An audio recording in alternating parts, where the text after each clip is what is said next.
Hello guys, bersama saya lagi dalam Alright Nopa Channel. Oke, pagi ini kita mau mendengar ya amanat terkini Datuk Seri Anwar Ibrahim, Perdana Menteri kita yang ke-10 kepada warga jabatan Perdana Menteri. Jadi menarik untuk kita dengar sahabat-sahabat semua komitmen dan juga tanggungjawab yang mahu disampaikan oleh Datuk Seri Anwar Ibrahim khususnya kepada warga penjawat awam di Jabatan Perdana Menteri. Jadi menarik ya, tanpa buang masa saya membawakan kita untuk mendengar amanat dari PMX ini. Tapi sebelum kita teruskan, jangan lupa juga untuk terus support Alright Nopa Channel dengan cara tekan butang subscribe, like, dan share. So mari kita tonton bersama dan juga dengar sahabat-sahabat semua apa yang dikatakan oleh Datuk Seri Anwar Ibrahim. Assalamualaikum warahmatullahi wabarakatuh dan salam sejahtera. Alhamdulillah nahmaduhu wa nusalli ala rasulil karim. Tuan Perdana Menteri Tok Sri Zahid, Tim Menteri, KSN, PPA dan rakan-rakan saya muliakan. Ini dah banyak bulan dah tak ada perhimpunan. Itu pun belum penuh Dewan. Seusai belanjawan hari Jumaat, beberapa orang pimpinan dan Menteri Luar sibuk dengan menghubungi teman-teman sejawat kita di dunia Islam dan juga rantau untuk membantu meredakan tekanan terhadap penduduk Palestin khususnya di Gaza. Sangat mengesankan.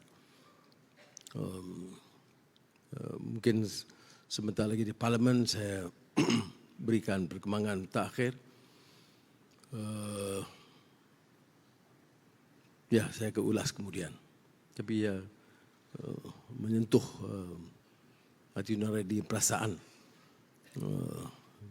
Saya dalam dunia politik lama, tapi saya tidak fikir akan muncul di zaman kini gelagat kelompok manusia sekejam itu. Kita menyaksikan dalam sejarah episod-episod getir dan gelap. Tetapi untuk diteruskan dan disahkan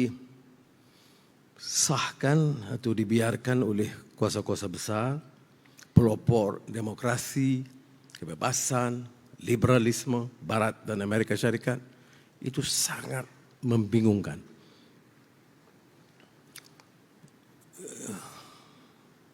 Baik, saya ulas kemudian itu. Soal belanjawan,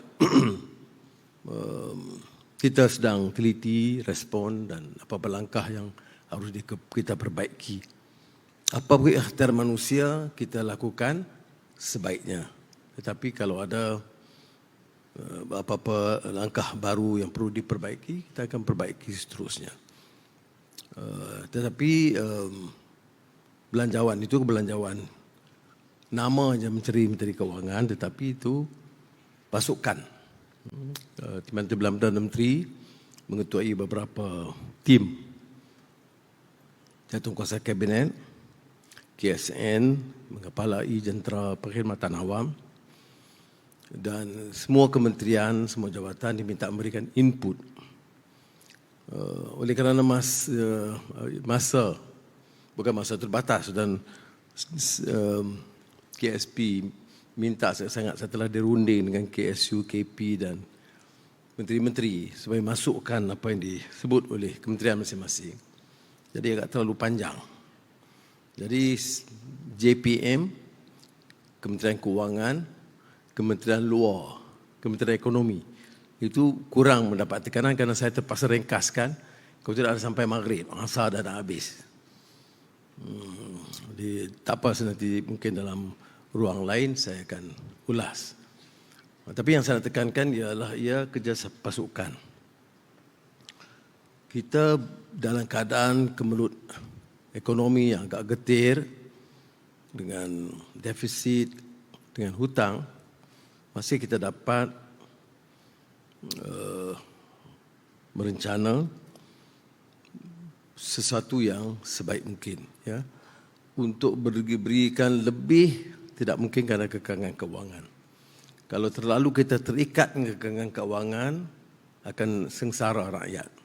Jadi bagaimana kita dapat merangka belanjawan yang boleh mengimbangi dua-dua kekuatan atau permasalahan. Dan itulah sebabnya bagi saya kalau soal pendidikan, soal kesihatan, soal keselamatan rakyat umumnya itu tidak boleh dikorbankan. Jadi sebab itu dengan segala kekangan, sudah lihat peruntukan untuk pendidikan, kesihatan dan prasarana asas rakyat itu diberi tumpuan. Tapi kosnya agak tinggi. Kejayaan pejabat awam, pelaksana, bukan saja di Kementerian Pendidikan, KKR dan kementerian lain termasuk daripada perkhidmatan awam, ialah kerana apa yang kita sebut untuk laksanakan dapat laksanakan dengan baik. Contohnya, siapa boleh sangka lebih 8,600 tandas boleh kita selesaikan dalam masa berapa bulan. Maknanya kalau ada komitmen, iltizam, kalau ada tekad, kalau ada ikhlas alamalillah, dia boleh jalan. Hal yang tertangguh puluhan tahun boleh diselesaikan dalam 5-6 bulan. Sebab itu daripada awal saya katakan, dengan pengalaman lama dulu juga dalam kerajaan, saya yakin kalau kita dapat bawa balik semangat di kalangan pimpinan dan juga di kalangan penjawat awam, kita boleh mencipta sejarah baru dan mengangkat martabat negara ini. Ini keyakinan saya. Dan saya lihat sudah ada bibit-bibit awal ke arah itu. Tentu tak dapat kita memuaskan semua pihak. Tetapi ada upaya ke arah itu. Beberapa bulan yang lalu saya panggil semua agensi pelaksana ke pejabat di Kementerian Kewangan. Saya minta dalam tempoh 3 bulan, boleh tak kita ambil langkah yang tegas dan berkesan supaya ada rule of law and order dalam negara ini. Itu bukan saja SPRM ataupun Polis Diraja Malaysia, tapi semua agensi kekuasaan, termasuk Jabatan Audit dan lain-lain. Dan alhamdulillah saya lihat ada keperubahan ke arah itu. Saya mau tingkatkan supaya jangan orang anggap rasuah, penyelewengan itu peringkat atas, dia sampai ke bawah. Kerana penjimatan itu besar. Begitu juga pembaziran. Pembaziran ini bukan saja economic imperative. Betul. The economic waste and abuse is essentially an economic imperative to correct. Tetapi kita sebagai orang Islam dalam madani yang cakap soal nilai, mubazirin itu ikhwanus syayatin. Dia keras. Penegasan seperti mana juga bila saya bicara soal kemiskinan, itu soal nilai yang tercerna dari keyakinan agama. Bahawa orang yang mengkhianati amanah kepada anak yatim atau orang miskin itu orang yang mendustakan agama. Ara'aital ladzi yukazzibu biddin. Begitu juga orang yang membazir. Membazir ini kita selalu lihatnya besar-besar. Tapi kita lupa cara kita guna elektrik pejabat. Macam ayah kita yang bayar. Atau guna pen. Pen ketua jabatan 5. KSU 10. KSN 12. Menteri 15. Perdana Menteri 20. Itu sebagai contoh, tak sampai 20, saya ingat ada 18 tu. Which means kita kena baik, these are public funds. Jadi kalau boleh kita guna gitu. Ini soal nilai, JAKIM kena bantu berikan peringatan ini daripada yang sekecil-kecilnya supaya besar-besar. Jadi saya harap dan saya beritahu dah KSN bahawa masa saya di Menteri Kewangan dulu Jalan Duta, saya ingat lagi bila kita ada perhimpunan, kita di luar, kita nampak bangunan tu mana lampu masih ada. Saya minta ketua jabatan pastikan pergi tutup lampu dulu. You 1 hour out, why must the lights be on? It's not your money, it's public funds. Ini ketua audit setuju dengan saya 100%. Jadi saya harap hal ini kalau boleh kita mulakan dalam satu budaya, kerana kalau penjimatan itu dapat kita elakkan, banyak hal boleh dilakukan. Bila saya pergikan umpamanya 2,000 ke pejabat awam, tidak ada yang menganggap ini suatu perkara yang mungkin dalam keadaan kewangan kerajaan sekarang. Dan KSM terkejut dengan jumlah itu. Kementerian Kewangan pun dia tidak mengusul sampai ke situ. Tapi saya fikir dalam rangka yang lebih luas. Sebab kajian persaraan ini tidak dilakukan 10 tahun. Jadi dan kajian itu saya beritahu ke PPA tak boleh buat menjadi kajian biasa. It must be a comprehensive study. Dan semua jabatan sektor yang agak ketinggalan atau tidak ada akses mesti diberi kesempatan untuk mengemukakan pandangan. Dia kemukakan pada JPE dan saya nak semua rumusan itu sampai ke meja kami tatkala bincang di peringkat tertinggi. Jadi supaya dia dapat ada ruang langsung. Dan tentunya ini akan mengambil sedikit masa lebih daripada biasa. Ya. Mereka anggap kalau betul-betul serious comprehensive study of administrative reform atau civil service reform yang juga melibatkan soal kenaikan gaji pesara penjawat awam, dia mungkin mengambil masa lebih daripada 6 bulan. No. Jadi sebab itu saya rasa elok kita berikan signal bahawa kita akan beri perhatian lebih baik kerana tidak munasabah untuk mengharapkan prestasi itu meningkat tinggi, produktiviti tinggi, tapi kadar upahnya tidak meningkat.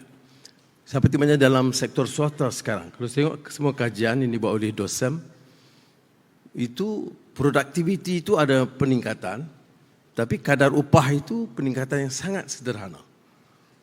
Jadi dia tidak memberikan satu galakan. Sebab itu sementara saya berikan 2,000 pada penjawat awam dan juga 1,000 untuk usaha sebagai sekadar token pengiktirafan pada khidmat mereka.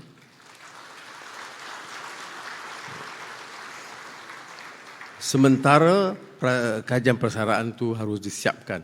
Saya harap dalam pertengahan tahun depan kita kena siapkan supaya ada pengumuman penting dalam belanjawan akan datang. Tetapi sementara itu saya juga minta sektor swasta. Ada yang komplain, syarikat untung 400 juta setahun. Tapi upah pekerja tidak meningkat langsung. Jadi saya harap signal yang diberikan oleh kerajaan untuk memberikan pengiktirafan kepada penjawat awam juga disambut oleh sektor swasta terutama yang mencatat keuntungan yang baik. Bagilah sikit tambahan yang munasabah dalam keadaan yang ada sekarang. Baik. Tentang belanjawan, akhir-akhir saya nak sebut begini. Kerana kadang-kadang dalam media sosial itu tafsiran yang pelbagai. Dia kata, umpamanya macam kadar elektrik, kerajaan terbeban dengan membebankan rakyat. Ya. Padahal yang naik itu 10% yang tertinggi.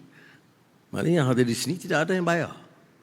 Tidak ada peningkatan kadar elektrik. Maknanya subsidi diteruskan. Berapa keuntungan kerajaan ataupun savings kerajaan yang dapat dijimatkan daripada tindakan itu? 4.6 bilion ringgit. Maknanya 4.6 ringgit tiap tahun kita bayar kepada orang terkaya dalam negara kita. Apa itu pun tak boleh ke? Kadang-kadang saya bukan tak boleh dengar juga kritikan ini boleh. Tapi biar munasabah. Bagaimana nak kritik kita bukan cukai dia. Tak bagi subsidi kepada dia. Maknanya dia bayar kadar yang biasa.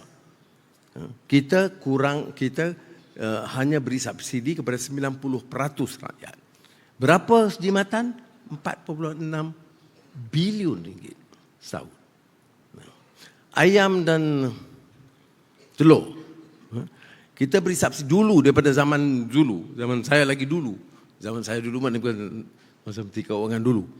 Kita berikan subsidi masa musim perayaan. kita bantu sebelum raya puasa, sebelum raya Cina ataupun perayaan di mana kita anggap harga akan naik. Sekarang terus menerus. Berapa dia setakat ini? 3.6 bilion. Saya nak cek TPM, dia ingat. 36 bilion ringgit subsidi.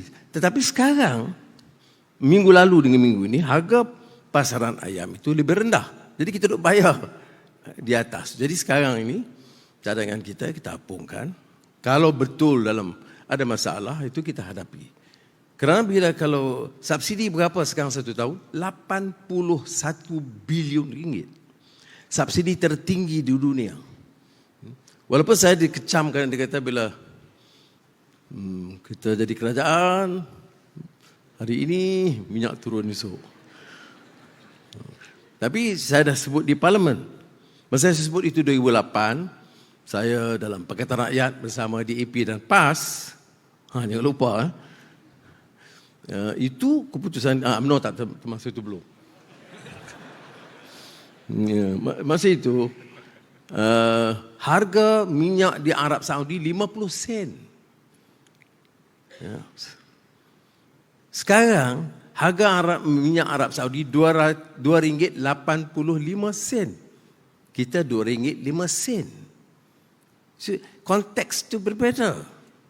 Bukan saya nak pertahankan, nak turun, cuman dan subsidinya juga berpuluh bilion ringgit. Dan subsidi sekarang, bila saya sebut subsidi, minyak, ayam, elektrik, 3.5 juta orang asing peroleh manfaat. 10% terkaya, termasuk 3.5 juta orang asing, tidak termasuk yang menyeludup dari negara-negara jiran. So, dia memerlukan suatu perencanaan baru, mengelakkan ketirisan ini. 35 juta. Billions kita bagi pada orang asing. Dia kerja okey, dapat gaji. Tapi kita subsidize dia. Kemudian, yang tiris keluar. Bagi minyak diesel. Saya tak ingat angka dia. Tapi begini dia. Sebelum COVID, kereta sekian banyak, minyak diesel, pengangkutan dan keperluan, minyak diesel sekian banyak. Ya. Okey, kita faham. Sekarang, kereta tak meningkat sampai berpuluh peratus. Tapi minyak diesel meningkat puluhan peratus. Maknanya minyak diesel itu, dia bawa keluar dari kapal-kapal laut dan sebagainya. Dan sempadan. Sebab itu sekarang kita buat dasar perbaiki tentang pendekatan minyak diesel.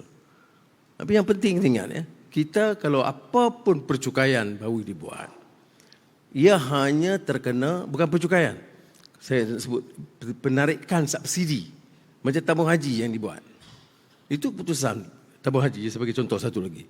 Tabung haji selama ini kita subsidi semua. Siapa nak pergi Mekah, kamu milioner ke, kamu bilioner ke, memang ada standard format subsidi oleh kerajaan melalui tabung haji. Tapi saya kata tak payahlah, nak haji mabrur, tak payahlah dia dapat subsidi bagi orang kaya. Kalau dia RM100,000 sebulan pendapatan dia, tak payah subsidi. Ya, Alhamdulillah baru ini disambut baik. Tetapi yang lain, menengah atas, menengah, semua diberi subsidi. Bahkan tambahan sedikit lagi bagi B40 baru-baru ini. Ya. Jadi, saya tak fikir itu salah. Tapi kalau ada orang yang anggap itu salah, bagi tahu macam mana nak perbaiki lagi. Setakat ini, Alhamdulillah tidak ada bantahan daripada orang yang dia malu. Dia pendapatannya RM1,5 juta sebulan. Bukan kita kenakan kos tambahan. Kita tarik subsidi saja daripada kerajaan. Supaya subsidi itu boleh digunakan untuk tabung haji atau untuk membantu yang miskin. Dan baiknya atau istimewanya sambutan daripada tabung haji ini, 400 orang jemaah yang tak masuk dalam kategori ini memilih untuk secara sukarela serah subsidi balik. Kerana dia kata kami nak pergi haji mabrur, tak perlu bantuan subsidi daripada tabung haji. Jadi itu melalui apa? Melalui pencerahan. Orang faham ya, tanggungjawab haji. Baik. Inilah beberapa dasar saya katakan penyasaran subsidi. Kita sasarkan semula. Subsidi diteruskan. Nak potong tak boleh kerana harga akan melambung dan rakyat di peringkat bawah terkesan. Jadi subsidi akan diteruskan. Tapi mesti ada penyelarasan supaya yang maha kaya jangan diberi subsidi, orang asing dielak dari mendapat subsidi, dan subsidi itu bagi pembayar cukai ataupun rakyat yang memerlukan. Itu yang setakat belanjawan madani ini konsep dia. Kerana sudah dengar dia letih tak? Sudah setengah orang dia dengar pasal saya jumpa balik tu. Masa tu penat sikit. Polis tu dia terima kasih yang 2,000 je. Saya kata saya bercakap 2 jam takkan tak dengar hal lain. Dia dengar juga tu tak apa faham. Tapi sekali lagi saya ucap terima kasih kerana kita tak mungkin buat itu semua tanpa pasukan yang mantap sama ada Jemaah Menteri yang memudahkan laluannya dan penjawat awam. Jadi saya ucap sekali lagi terima kasih. Wassalamualaikum.